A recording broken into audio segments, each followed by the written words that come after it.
We're going to talk about what has happened in Ukraine on this day of the Russian invasion. We'll examine the actions and the strategies, both military and political.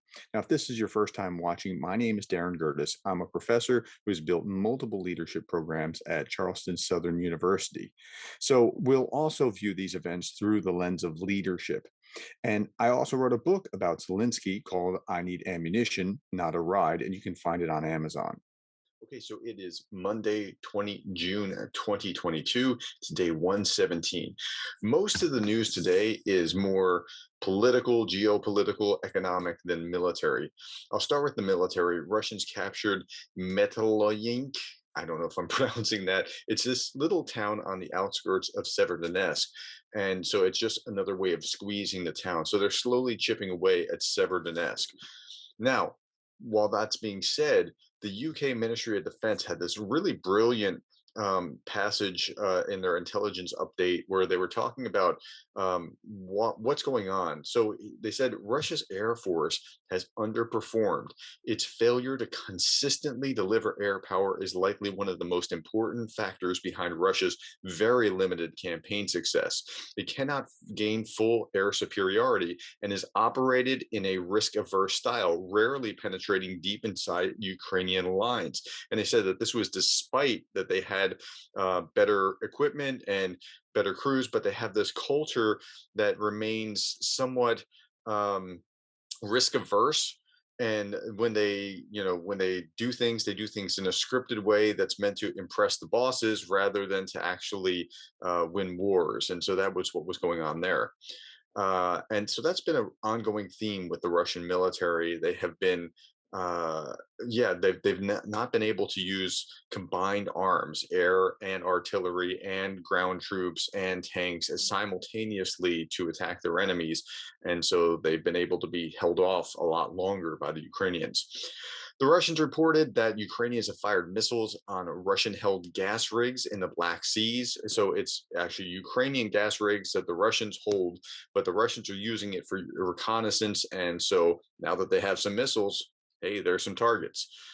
Now, shifting gears, talking about nuclear disarmament, Medvedev said on Telegram, now everything is a dead zone. We don't have relations with the United States now. They are at zero on the Kelvin scale. That's absolute zero, by the way. So it's not a lot of hope. And then he added another really strange line. There's another proven method of communicating with the Americans on this topic with a shoe on the UN rostrum. It used to work. And he's referring to one of the previous Soviet presidents, I think it was Khrushchev, that took a shoe off and banged it on the rostrum, saying "We will bury you," which might not be your best tack right now. Asked by NBC News if the prisoners of war will face the death penalty, Kremlin spokesman Dmitry Peskov said, "I cannot guarantee anything." And then he went on and talked about how the British soldiers that were recently involved in the death sentence, it was, quote, involved in illegal activities. Those guys on the battlefield were firing at our military guys. They were endangering their lives. There will be a court and there will be a court decision, unquote. That's really dangerous. If you take all foreign fighters in Ukraine and treat them like common criminals, that is, wow, that's a real dangerous thing for Russia to do, because if you do that, there's no reason to ever surrender if you're just going to get the death penalty. Gazprom is the gas company, one of the major gas companies in Russia, and their executives have been, threatening economic warfare. We're going to cut you off. We're going to cut you off. In fact, as Gazprom CEO last week said, "Our product, our rules. We don't play by rules we didn't create." Okay, that's fine. As a consequence, Germany has restarted coal plants, at least in the short term. They're going to, fire up these coal plants that have been really at under capacity or lying dormant. According to the German economy minister and Green Party member, They said this. His name is Robert Habak. He said, "That's bitter, but it's almost necessary in this situation to reduce gas consumption. We must and will do everything that we can store as much gas as possible in the summer and autumn. The gas storage tanks must be full in the winter. That has top priority." So even Germany's Green Party is recognizing, hey, in the short term, we got to do this. We got to get off this Russian dependence on gas. Meanwhile, in China, China's buying up Russian oil.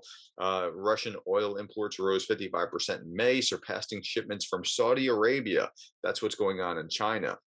Russia is also threatening retaliation against Lithuania after their ban of Kaliningrad's sanctioned goods on their railways. So the EU chief was saying, hey, this is just enforcing what the sanctions are. And in Russia, their Dmitry Peskov was not having it. He's saying this decision is really unprecedented.